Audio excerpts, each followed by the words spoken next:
Pagi-pagi sekali Ronald dan Arslan telah berangkat menuju ke lokasi konstruksi di Hill Street. Sesampainya di sana, Ronald langsung memperkenalkan Arslan sebagai security baru yang bertugas sebagai penjaga keamanan. Setelah selesai dengan itu dan ini, maka kini Arslan resmi bekerja di lokasi tapak bangunan itu setelah security yang lama telah dipindahkan ke bagian lain di country home. Arslan, misi MU dimulai hari ini. Apa kau masih ingat dengan pesanku kemarin? Tanya Ronald. Saya ingat Tuan. Oh ya, kapan Jerry akan mulai magang di sini? Tanya Arslan yang tidak sabar untuk bertemu dengan Jerry. Besar kemungkinan besok Jerry akan mulai bekerja. Namun kembali lagi ke dirinya saja. Apakah besok atau lusa? Kata Ronald menjawab pertanyaan Arslan. Baiklah Tuan. Saya akan melakukan yang terbaik dalam misi ini. Kata Arslan meyakinkan Ronald. Setelah berbincang-bincang sejenak dengan Tuan Paul, Ronald pun akhirnya masuk dan meninjau-ninjau kawasan itu dan memang sedikit terhambat.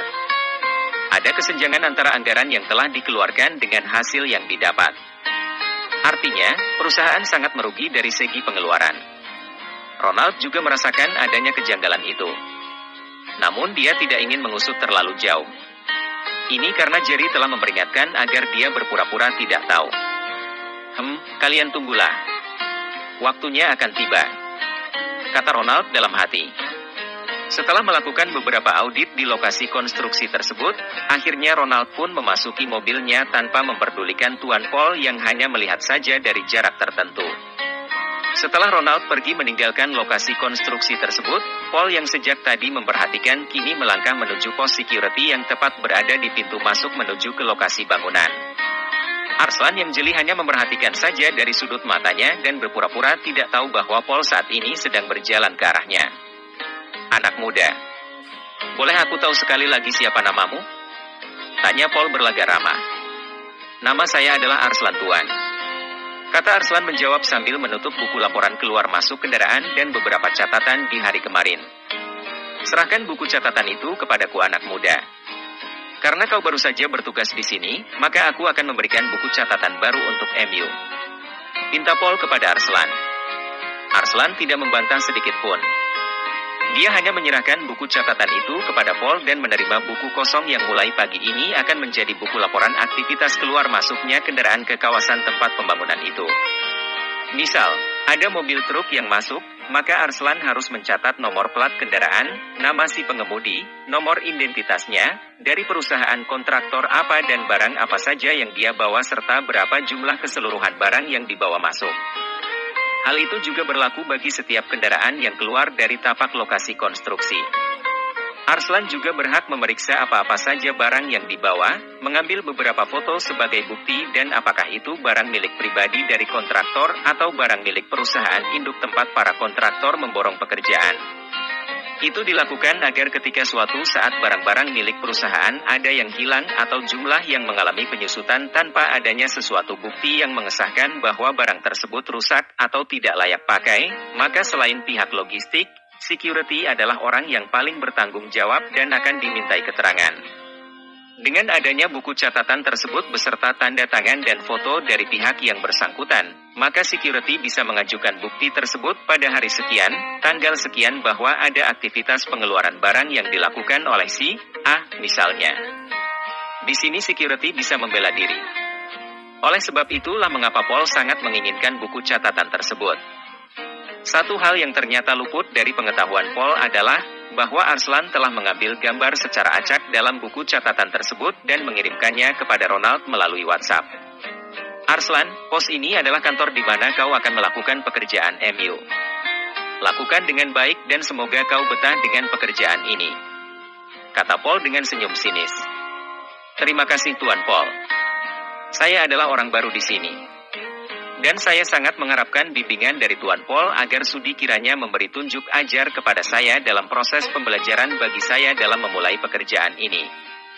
Kata Arslan penuh harap. Kau tidak perlu terlalu sungkan Arslan. Bagiku itu tidak menjadi masalah. Namun satu hal yang harus kau ingat. Walaupun kau dibawa kemari langsung oleh Tuan Ronald, namun di sini, akulah penguasanya. Aku adalah manajer logistik serta manajer lapangan. Kata Tuan Paul berusaha menonjolkan diri. Saya mengerti Tuan Paul. Semoga saja saya bisa bekerja dengan baik di bawah perintah Anda. Kata Arslan memancing reaksi dari Paul. Begitu lebih baik. Kata Paul sambil tersenyum jahat. Aku akan menjamin bahwa kau akan betah bekerja di bawah perintahku dan memiliki pendapatan yang lumayan di luar gaji bulanan MU. Asal, kau bisa memberi kerja sama denganku. Apa kau mengerti? Tanya Paul dengan tatapan tajam. Bisakah Anda menjelaskan maksud dari perkataan Anda tadi, Tuan? Kata Arslan pura-pura tidak mengerti. Kau akan mengerti, Arslan. Kau akan mengerti dengan sendirinya nanti. Kata Paul membuat Arslan hanya bisa berpura-pura bodoh saat ini. Ingat Arslan, jangan lawan arus. Ini demi dirimu juga. Jika ingin cepat dapat uang, lupakan Ronald dan bekerjalah untukku. Namun jika kau tidak bisa memberikan kerja sama, maka kau akan mendapatkan kesulitan di sini. Kata Paul dengan nada ancaman. Baiklah Tuan Paul. Saya tidak berani berbuat macam-macam di sini. Bagaimanapun, Anda adalah mentor saya dan saya sangat senang bisa memberi kerja sama kepada Anda, Tuan. Kata Arslan mulai menjilat. Paul sangat senang mendengar pernyataan menjilat dari Arslan. Dengan senang dan tersenyum puas, dia menepuk-nepuk pundak Arslan dan berkata, "Nah, begitu lebih baik." Arslan juga tersenyum senang dan mulai membungkuk-bungkuk hormat berulang kali di depan Paul. Baiklah, waktunya untuk bekerja. Mulailah pekerjaan MU. Lakukan seperti biasa. Siap, Tuan. Saya akan memulai pekerjaan saya dan akan menurut kepada perintah Anda. Bagus. Sangat bagus. Kata Paul berulang kali mengangguk dan berlalu meninggalkan pos penjaga security itu diikuti oleh tatapan penuh ejekan dari Arslan. Ternyata kau adalah dalangnya, Paul. Bodoh sekali. Sangat bodoh sekali. Kata Arslan sambil membuka laci di meja kerjanya dan mengeluarkan ponsel dari tempat itu dalam keadaan merekam. Setelah menyimpan hasil rekaman itu dalam format MP3, Arslan pun mulai mengirimkan hasil rekaman itu kepada Ronald melalui WhatsApp. Jika cara main MU seperti itu, Paul, maka umur MU tidak akan lama lagi di perusahaan ini. Kau tidak tahu bahwa aku adalah mata dan telinga yang dikirim oleh Tuan Ronald untuk melihat siapa-siapa saja yang terlibat dalam penyelewengan di lokasi konstruksi ini. Setelah selesai dengan semuanya, kini Arslan mulai menjalankan aktivitasnya dalam melakukan pengecekan setiap barang yang masuk dan keluar layaknya security profesional. Beberapa catatan laporan yang menyatakan bahwa ada barang yang dibawa keluar oleh kendaraan tidak lupa dicek. Hari dan tanggalnya juga sangat jelas. Nomor plat serta nomor kartu identitas supir yang mengangkut barang tersebut juga lengkap, serta mengambil beberapa foto dari kendaraan itu.